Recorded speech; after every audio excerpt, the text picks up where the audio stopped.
Hello বন্ধুরা, good morning সবাইকে। আজকে হলো 17ই সেপ্টেম্বর। তো আজকে বিশ্বকর্মা পূজা। সেই জন্য আমি সকাল সকাল ঘুম থেকে উঠে সবার প্রথমে ফ্রেশ হয়ে নিই। তারপর ডাইরেক্ট সবজি কাটার এখানে চলে আসি। এখানে দেখি অলরেডি বাপ্পাদা সবজি কাটা শুরু করে দিয়েছে। ঠাকুর আসার কথা 9টায়, তাই আমিও বাপ্পাদার সঙ্গে সবজি কাটতে থাকি।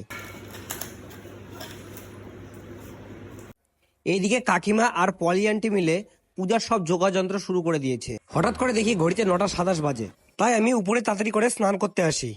তারপর স্নান করে এসে রেডি হয়ে তাড়াতাড়ি করে সোজা নিচে চলে আসি পূজার এখানটায়। নিচে এসে দেখি যে পূজা অলরেডি স্টার্ট হয়ে গেছে। এখন আমি পূজা দেখতে থাকি আর তোমরাও দেখো ঠাকুরমশাই কিভাবে পূজা করছে।